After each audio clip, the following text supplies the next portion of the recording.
Assalamualaikum warahmatullahi wabarakatuh. Salam sejahtera untuk kita semua. Selamat datang di channel YouTube Ali Mustafa.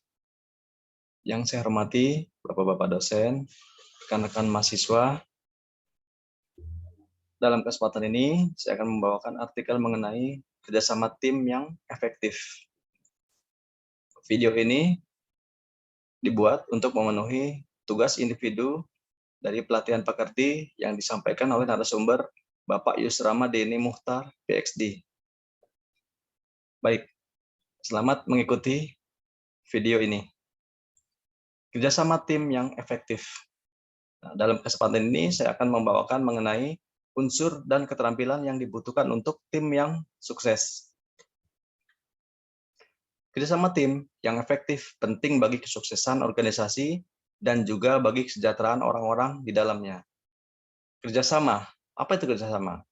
Nah, kerjasama berbeda dengan istilah kalau kita analogikan sama-sama kerja. Kalau sama-sama kerja, 1+1 sama dengan 2. Tapi dengan kerjasama, 1+1 hasilnya bukan 2, mungkin bisa 3, bisa 4. Artinya bisa melebihi harapan dari yang diharapkan oleh orang banyak.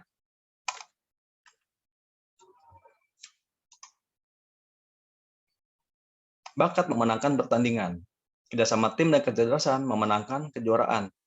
Nah, ini artinya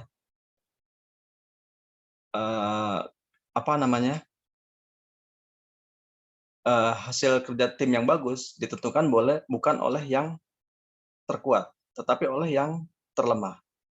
Jadi kalau misalnya kita bermain sepak bola, contohnya, kalau misalnya ingin memenangkan pertandingan, berarti kita harus jangan sampai ada anggota tim kita yang lemah, karena anggota tim yang lemah bisa akan mengalahkan pertandingan kita. Seperti itu. Oke, selanjutnya unsur-unsur kerjasama tim yang efektif. Yang pertama adalah komunikasi yang terbuka.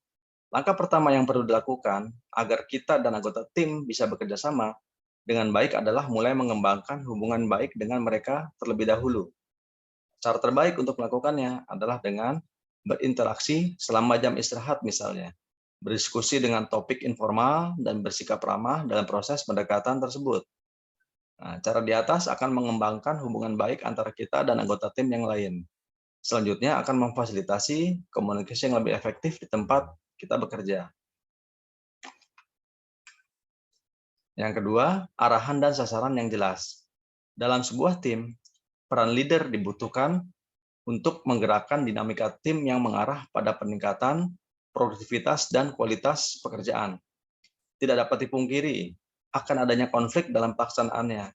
Namun dengan kemampuan leader yang baik, akan mampu mengendalikan situasi kerja yang kondusif antar anggota demi tercapainya tujuan suatu tim. Sebagai leader, arahan yang diberikan harus jelas, sehingga anggota tim dapat memahami tujuan dengan baik, sehingga pelaksanaan tugas dapat berjalan secara efektif dan efisien. Selanjutnya yang ketiga adalah mengenai tanggung jawab.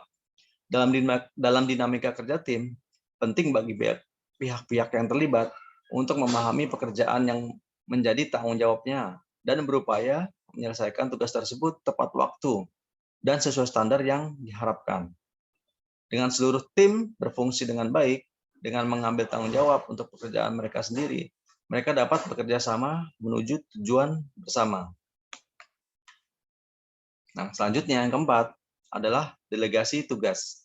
Dengan delegasi tugas yang baik, beban kerja dan goal Anda tidak perlu Anda pikul semuanya, seorang diri, tetapi bersama-sama dengan rekan, kolega, karyawan, dan anggota tim Anda.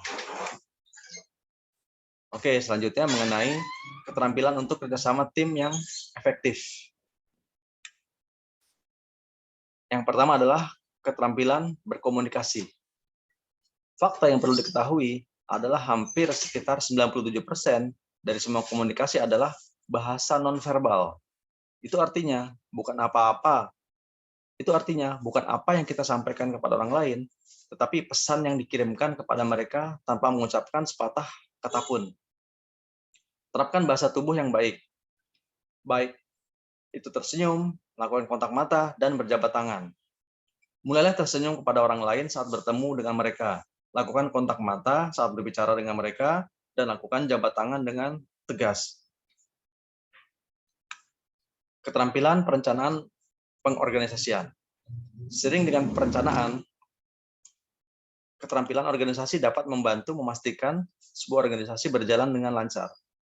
Keterampilan pengorganisasian adalah untuk menyatukan sumber daya untuk mencapai tujuan yang diterapkan dalam fungsi perencanaan. Keterampilan pemecahan masalah. Masalah pasti akan terjadi saat kita mengumpulkan sekelompok manusia yang unik. Setiap anggota tim tentunya memiliki latar belakang, gaya, dan kebiasaan kerjanya masing-masing. Saat terjadi konflik dalam teamwork, maka setiap anggota akan dipaksa untuk menyelesaikan konflik tersebut. Dalam hal ini, pihak tim leader harus mampu mempelajari manajemen konflik yang baik untuk bisa diterapkan dalam kondisi tersebut. Selanjutnya, keterampilan berkolaborasi. Dalam suatu pekerjaan, setiap individu tidak boleh egois. Dalam hal ini, setiap individu harus memahami maksud, ide, dan saran yang diutarakan oleh rekan kerjanya. Selanjutnya, mengenai manajemen konflik. Dengan adanya manajemen konflik yang efektif, tentu akan membawa dampak yang positif pula pada kekompakan dan kinerja tim. Tim yang mencerminkan pola konflik yang sehat biasanya ditandai dengan tingkat kepercayaan tinggi dan saling menghormati sesama anggota tim lainnya. Nah, seperti yang saya sudah sampaikan di slide sebelumnya, kekuatan tim ada pada setiap anggota. Nah, kekuatan setiap anggota ada pada tim. Nah, berarti itu artinya jika kita ingin berhasil dalam setiap kegiatan tim yang kita bina atau yang kita pimpin, berarti kita harus meningkatkan kemampuan dari setiap anggota kita, kemampuan manajerial atau kemampuan dari masing-masing individu kita, oleh Phil Jackson. Demikianlah artikel yang dapat saya sampaikan pada video kali ini. Mudah-mudahan bermanfaat untuk kita semua. Akhir kata, wassalamualaikum warahmatullahi wabarakatuh.